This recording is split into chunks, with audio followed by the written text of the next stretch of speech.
Sephton of Fretsore Records. How are you, Ian? Hello, Ronan. How are you, mate? I'm good. I'm good. I mean, cards on the table. I'm signed to your label. I So, noticed. just not. I'm not.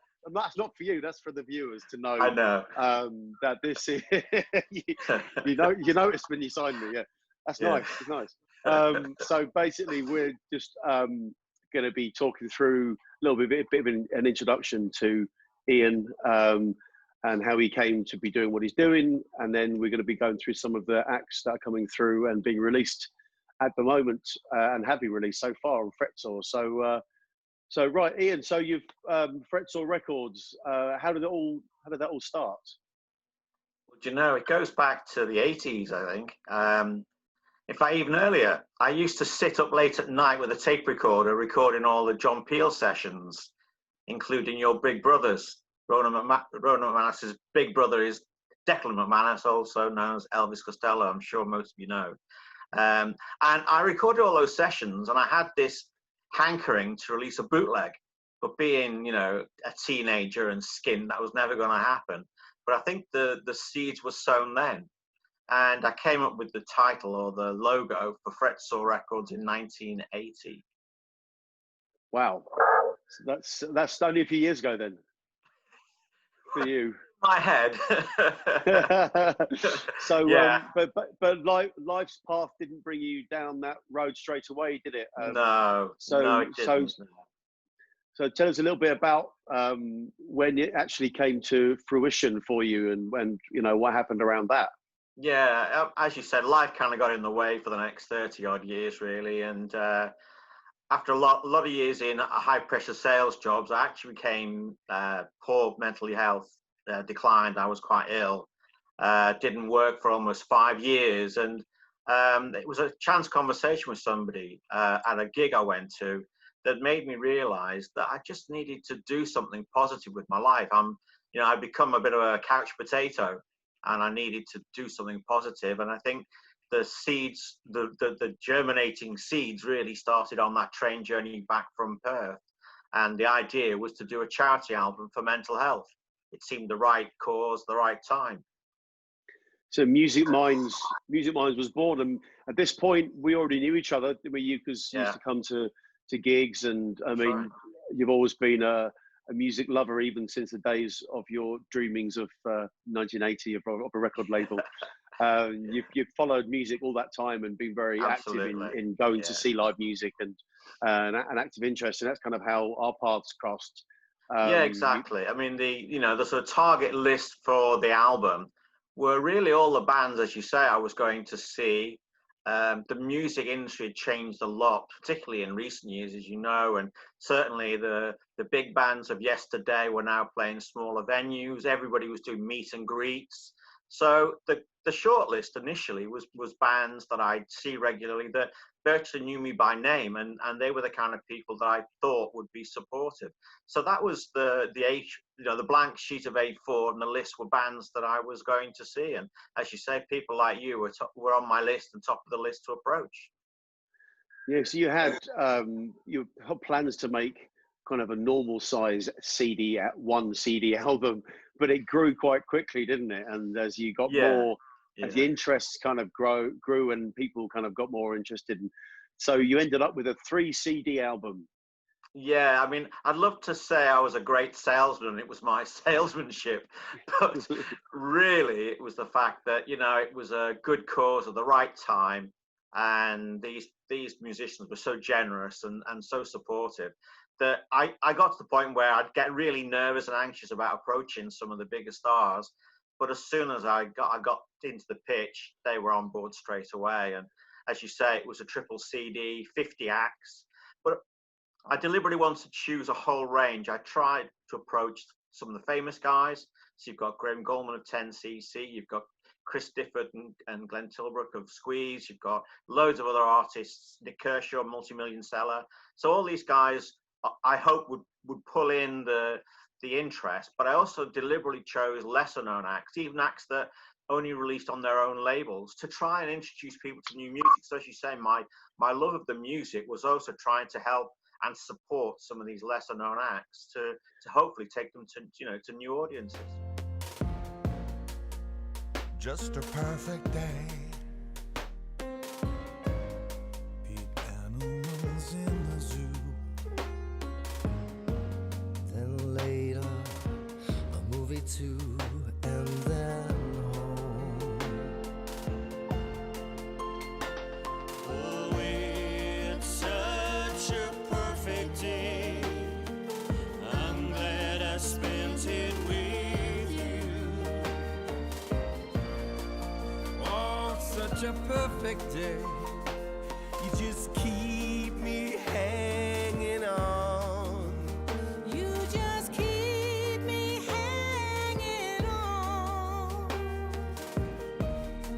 I know for myself, I've had my issues with depression and anxiety. I think that was quite a common story across the people that were in. I mean, I think in music generally, there's definitely there's a lot of mental health issues across it. So I think it obviously resonated with a lot of people, like it did with me. But you did try to make it an uplifting album. You didn't want to have 50 songs about. Well, it was interesting because sometimes it wasn't 50 Ways to Leave Your Body. No, some people did offer songs about depression, and in fact, one of the highlights for me was Chris Difford's song called Flat, which was actually quite whimsical and quite tongue-in-cheek. And in fact, we even did a great cartoon video where, because the songs were so literal, one of the lines was, you know, sometimes you wake up feeling flat. It's like, I'm like a dog without a tail. I'm like a shell without a snail. It's a very interesting lyrical and observational way of expressing that kind of not being quite there, not wanting to engage with people. I'm like a dog without a tail. I'm like a shell without a snail. I have no aims, I have no goals. I'm feeling flat and full of holes. I try to smile, but how it hurts. Here come the fits and now the spurts. But I won't ride upon a wave. I'm feeling really flat today. I didn't want songs about suicide, depression, illness, bulimia. You know, they're all part of the broad range of mental health problems. But I wanted the music to be uplifting as well as, you know, some of the songs were hard hitting and were quite difficult. One, Tom Robinson's song was about young male suicide. So there were some serious songs in there, but also lots of funny and interesting songs too. I think there's a lot of the general vibe was kind of uplifting, and I think the idea was for it to be inspiring for people who were maybe feeling that way, that, you know, that there is a way forward. And absolutely, and I think and he did the live event, didn't you, in Islington? Yeah, which was fantastic. Exactly. He got as many of them there. I mean, that seemed to be the obvious culmination. It wasn't planned originally, but we. Like most things, I seem to bite off more than I think I can chew sometimes. And if you remember, you were one of 11 acts on one evening at the O2 in Islington, and it was an amazing event logistically. It was chaos backstage, but serene and swan-like on stage. I think it was a great evening. It was like one huge. It was really good. Yeah, it was really good. And I think like it was. So I was just gonna say, like you said, you know, it was about raising awareness. So in fact, I was absolutely knocked out when so many of the acts went on stage and you know, on an open mic, and probably for the first time, they would actually share the fact that they'd had mental health problems. So, you know, it's trying to break down these barriers. The reason I chose it was because I was one of those typical middle-aged men who sucked it up, wouldn't admit I was struggling until it was too late. So really, the campaign was all about raising awareness. You know, we did a cartoon and an animation, as you know, to try and say there are simple things you can do to counter the problems. You know, like eat well, drink, keep down on the booze, keep down on the caffeine, get plenty of sleep, get some exercise, talk to your friends. You know, there's loads of simple messages there that I thought that, you know, we all forget, and they're not difficult things, and they can all help in their own way. And I think the passion for it was a perfect thing for you, because I mean, from knowing you before we started working together, but your passion for music and the passion for this subject was apparent. It was a perfect marriage of the two things. Well, how long must the people die before the guilty ones are caught? Or will you spare a thought for an ideal world where we're free to choose? For an ideal world, and we're no longer born to lose. In the ideal world, we could start again. Now in my real world, let's put an end to suffering. It was such great fun working with so many of these acts. I mean, you know, we did the gig, we made videos. A lot of the musicians weren't on labels, so were free agents, and it was just so much fun that at the end of the culmination of the Music Minds campaign, the end of 2018, as you say, I suddenly realised I had all the infrastructure there for a record label. So, you know, my dream had come through almost by accident. And I think with any label trying to start, you've got to try and find the talent and try and find, you know, the people who want to work with you. Well, in fact, for me, it was straightforward and very easy, because having done the Music Minds campaign, people actually approached me. People came to me and said, you know, it was good fun, you know, and we talked about my plans and my aspirations. Of course, you know, you were on that list early doors as well, because we'd had such fun and you really helped, you know, not only with the gig, but if you remember, you went to David Lloyd's and you and Luke did a little in-store at the David Lloyd's fitness centre there for us. So, you know, it was those people that wanted to do more with me that they kind of made that job of the A&R side of things almost didn't exist, because the people were coming to me, which is fantastic. Well, I think everybody, I mean, I think I speak on behalf of all the artists signed to the label, your passion for music and your supporting of the art, and that side of it is just it's perfect. I mean, it's all that you can ask for as an artist, and I think that was kind of seemed to be your approach, and it seems to be a lot more, you know, the sort of days of the big guy with a cigar, you know, sort of punching desk and telling people what to do. The days are gone, and I think, you know, the fact that, you know, being able to come to you and share issues that I have day to day, and I think that's a massive part of it, being there as a support in all sorts of ways, and that's something that Fretsore does very well. Then again, I would say that I'm biased. But you know, I think the thing is that I came in, you know, with 30 years of sales experience working with big companies like IBM, but I didn't really know the inner workings of the music industry. So, you know, in all the projects and in every project I'm involved in now, to me, collaboration is a very important part of it. You know, we all bring experiences and knowledge and skills and preferences to the party, and there's no point me being the desk thumping, cigar smoking executive, as much as I might like the idea, actually.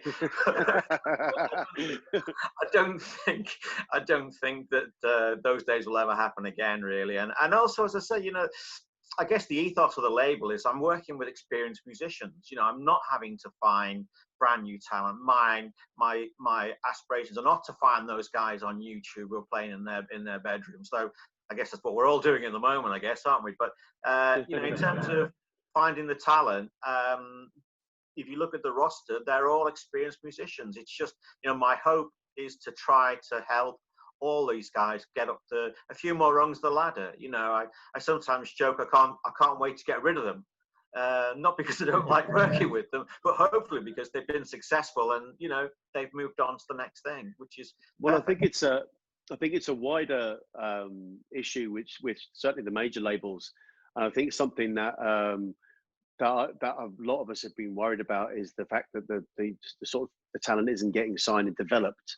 And a lot of people, unless you have that sort of top 10 hit really early on, you're kind of throw on the scrap heap, and it's and there's a lot of really good musicians out there, just because definitely labels need to see instant reward, and so there seems to be a lot more smaller labels picking up really good talent that people just aren't developing, and you know, maybe people feel they've passed their sell by date, and it's not true, because there's a massive music lovers demographic, you know, that goes all the way up from the younger people right up to 60, 70 years older people are in, you know, trawling through record vinyl stores and things like that.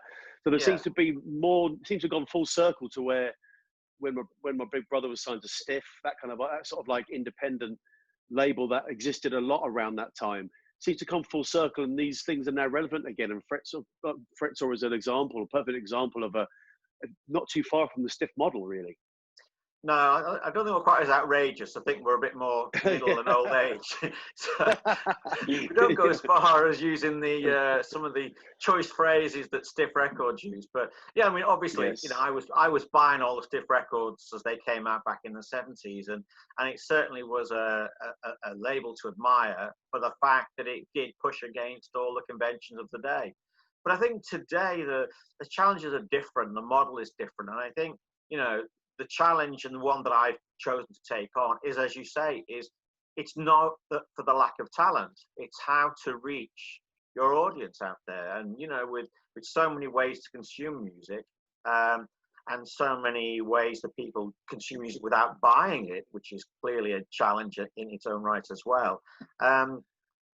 The way the label settled is that we're kind of Americana, and we thought we were at one stage, but I think we're more than that. I think simply the roster is really a bunch of great musicians, great singer-songwriters, and so I've tried not to be that focused in terms of our reach, but certainly a lot of the guys would fit in that genre. And indeed, you know, when I go to gigs with a lot of these bands, you know, what I see is a more mature audience who still buy merch, still buy CDs, still buy records. And, you know, that's the kind of person I am. I still very much buy CDs and records still today. So, you know, the logo of the label is a vinyl record. And, you know, the aspiration is that with every release, we'll put out vinyl still. You know, you look at that's a thriving market now, isn't it? The independent records labels, record stores, sorry. And vinyl is also, it's an important point, but vinyl is actually a physical sort of medium that you can actually make money from sales of, which is seems to have kind of been a thing we thought we'd sort of kiss goodbye to. But there's actually, you can actually make money from vinyl records, and there's a whole community of vinyl lovers and people who are getting into that. And it has been for a while. It's not a new thing, but, you know. Not at all, no. So for example, with one of our roster, My Darling Clementine, as you know, they've done a couple of EPs now of Elvis Costello covers. So, of course, when they brought that proposition to me as a huge Costello fan, there was no way I was going to turn down signing these guys up. You know, they've done a great job with the songs. They're working with Steve Naive. But also what we've done is we've put the EPs out as 12-inch vinyl, and they're limited to 300 copies. So, you know, we're creating, and hopefully creating, something of quality.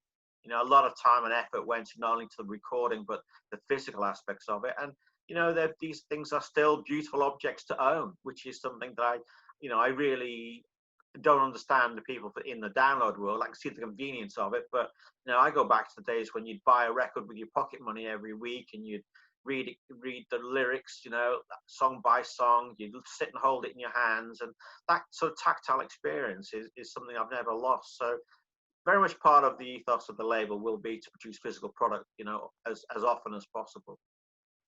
That's great. Yeah, I mean, so you spent, so the Music Minds was the end of 2018?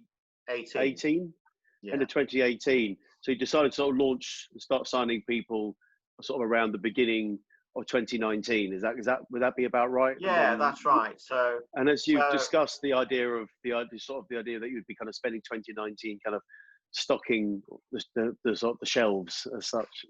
So tell us a bit more about how that 2019 went for you, because it was about building a roster, really, wasn't it? It was, yeah. So the first group I approached actually was a couple of brothers called Mick and Rich Hanscom of Junk Boy. And simply because they gave us a track for Music Minds, but they said they also had a whole album virtually ready to go.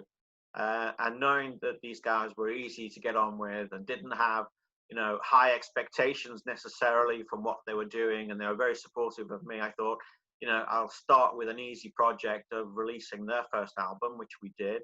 But things seemed to roll on. So, you know, already we're talking about reissuing their previous album, which will be coming up later in the summer called Sovereign Skies. And so, you know, with each act I start work with, I normally have in mind a new project. You know, clearly musicians are most excited about their most current work, but I always try to work with artists to have a mind to, you know, reissuing something from their past as well, because I wanted to get a lot of music on the label. I wanted to draw people in. I wanted people to sort of start listening to one artist and discover other artists on the label. So yeah, 2019 was very much fairly breakneck pace of signing people up, getting people into the studio, supporting them, and recording new material. And slowly we started issuing singles and first releases during 2019.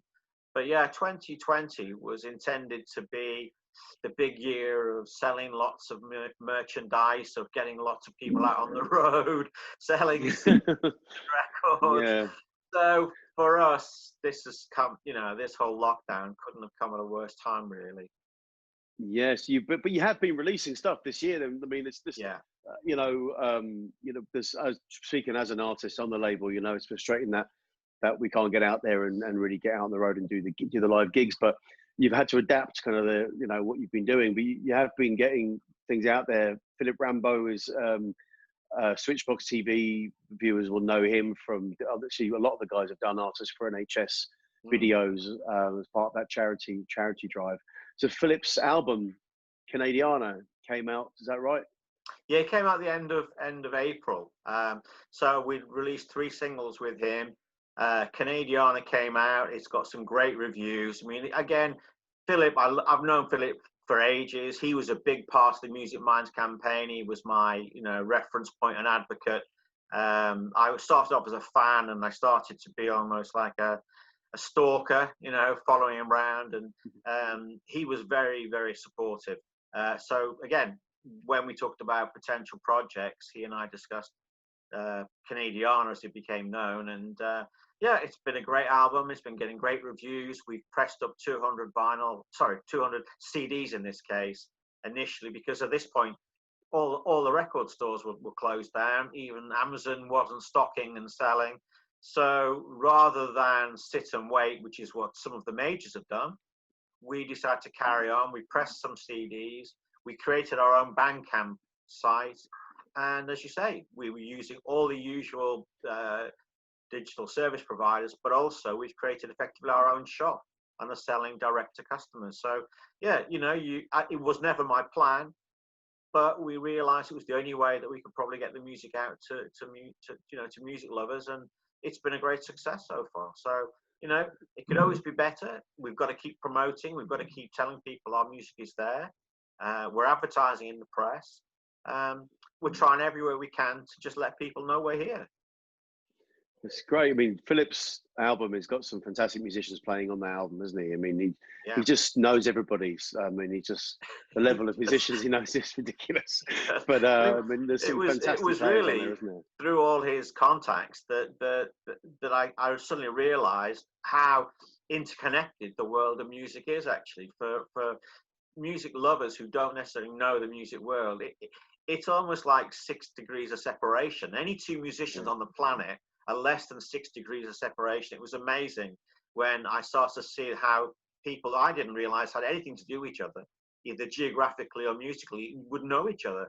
You know, so that happened a lot at the Music Minds gig in 2018. You know, all these people milling backstage and we're going, haven't seen you since, you know, so and so. And the thing that I've realized most about this music community is how tight knit it is. And, you know, as you said, PHILIP has got great musicians on his album, like Martin Belmont, who plays with Graham Parker and the Rumour, and, you know, people just work together, and therefore, you know, they come across each other at all interesting times. So one of the things that I found exciting in the music business is that we're all in it together. You know, when I was in business, you were either customers, prospects, or competition.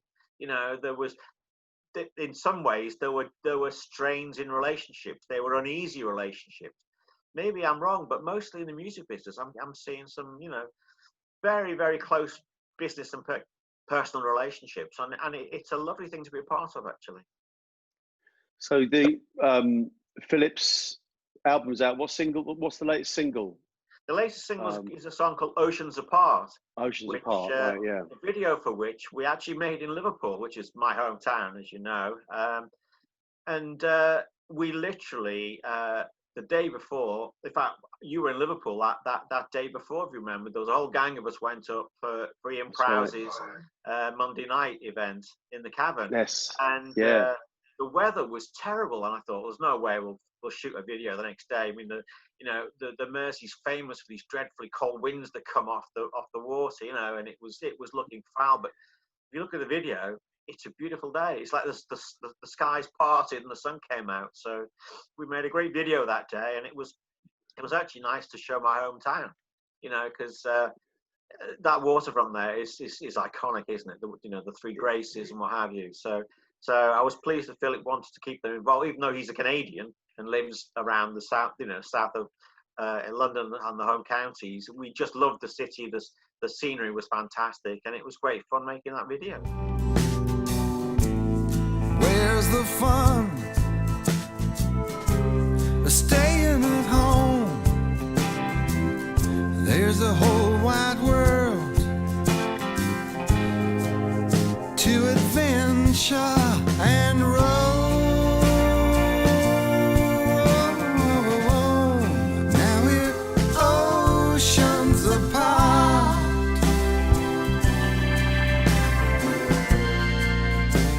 So far this year, you've done Brand New Zeros, which is my band.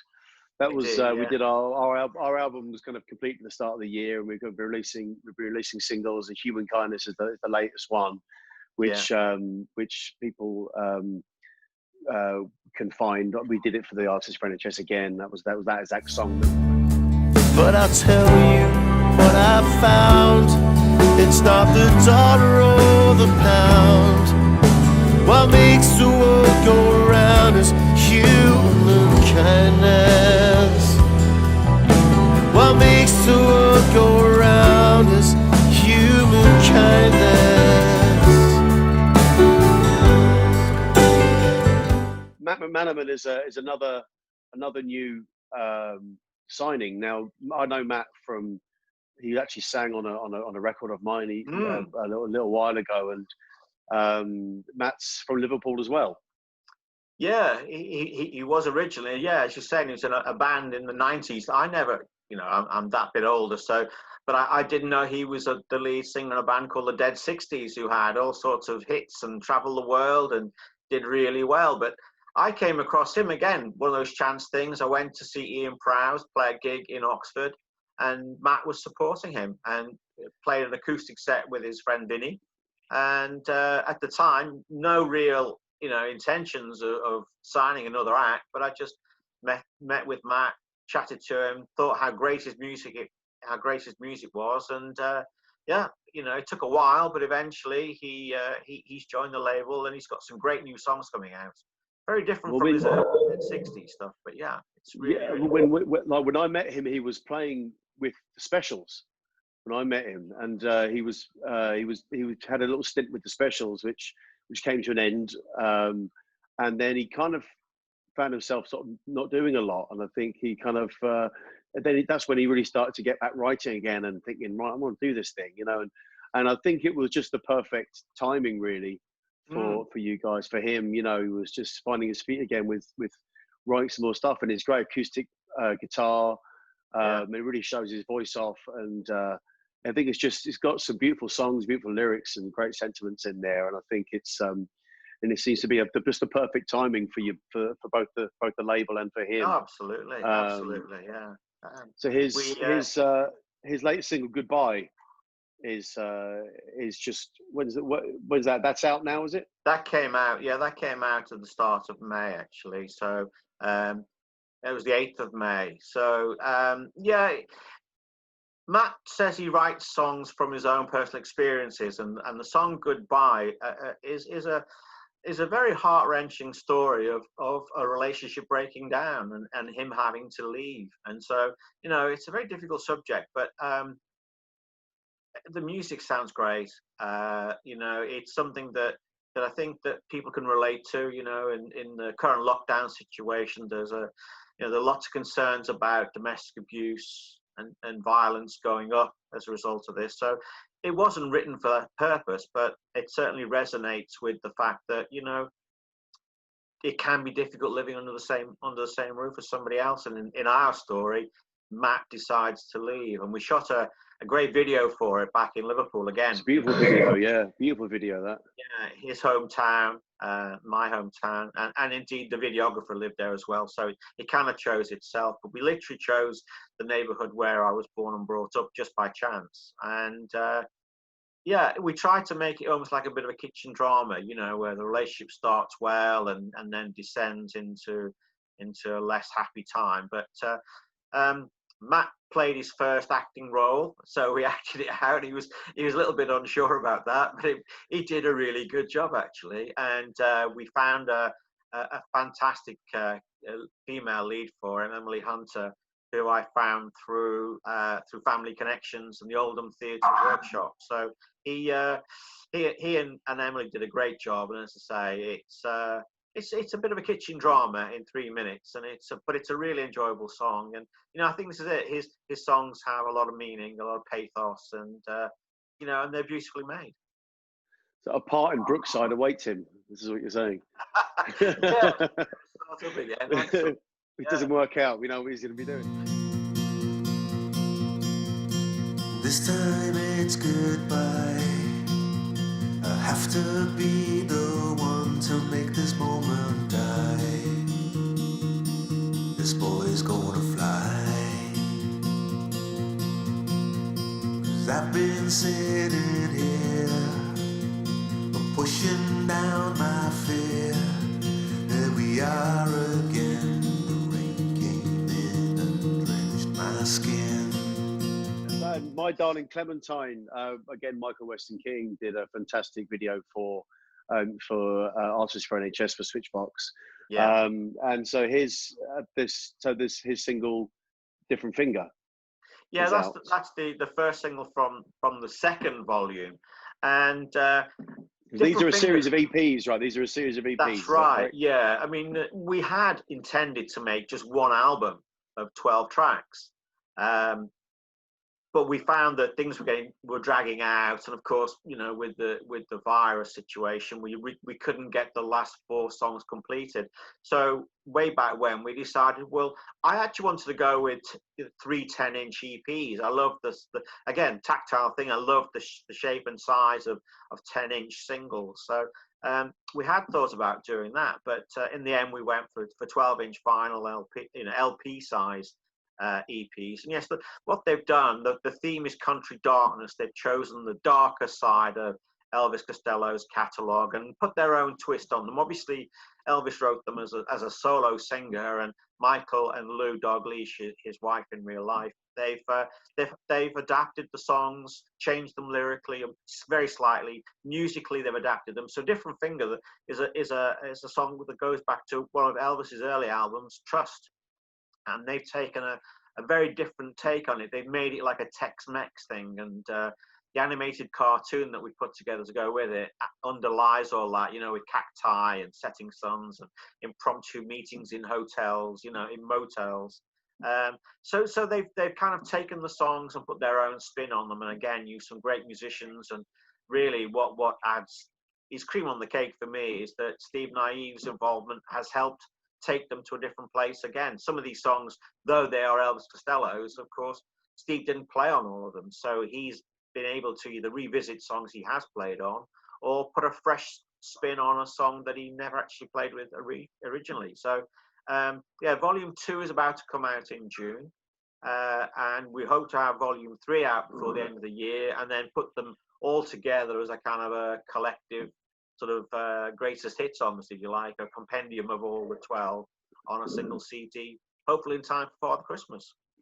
So Volume 2 is available for pre-order now, isn't it? It's out for pre-order now. In fact, it starts shipping at the end of the week. It goes live the end of this week. That's the 5th of June. Fantastic. Please put your rings on a different finger if you meet me tonight, 'cause I can't stand those suspicious glances, 'cause I know the things they're saying are right.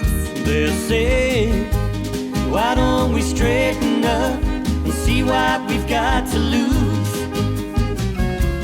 Put it all down to fate while we still got the chance to choose. And what's coming up then? What else have you got? What else have you got coming up in the next little while, coming out of Fretsore? Yeah, well, as well as the My Darling Clementine EP, we've also got a couple of songs coming out towards the end of June. In fact, one of them is from OOBERFUSE. So OOBERFUSE are an electro pop band that I came across by chance about 18 months ago.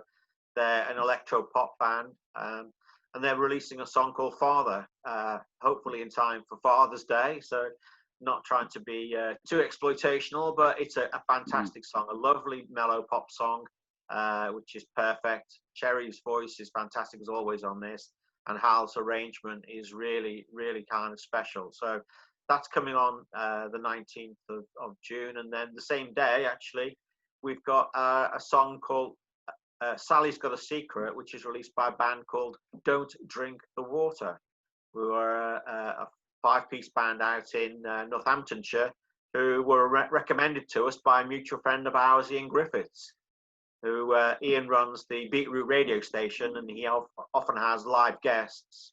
He had these guys in and said, Ian, you need to listen to them, and I think you could help them. So, you know, one thing led to another, and yes, we've got the single coming out at the end of the month, and an EP coming out in the next quarter. So lots more coming on. Obviously, the bands that we've already talked about will have more material being released, and there's a lot more in the pipeline. Jack Henderson's got an album coming out.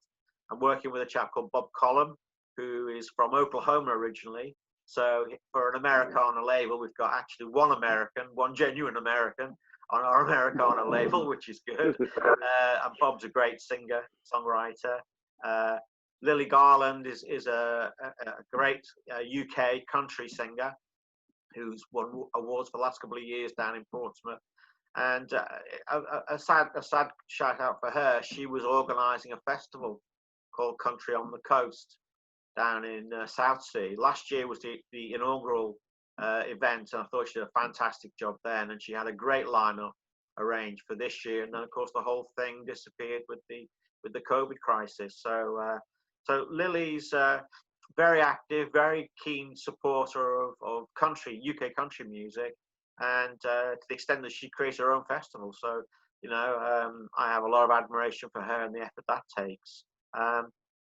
Apart from that, as I say, it's whatever comes along. You guys have got your album due out, hopefully in the next quarter. So a lovely variety of material off that album to come out. So, you know, so far they've seen the softer side of Brand New Zeros, I think, with Love You If You Let Me and Human Kindness. So, you know, I want, and you and I both decided we want them to see a rockier side of Brand New Zeros, and there's certainly some great songs on that album coming out. So thanks, Ian, for joining us. We'll come back to you and do some more updates about some new music that's coming out. You can find links in the blurb, so people can discover all this music. And we wish you all the best, and we'll see you again. So Ian Sephton, thank you very much. Thanks for having me. Cheers, Brent.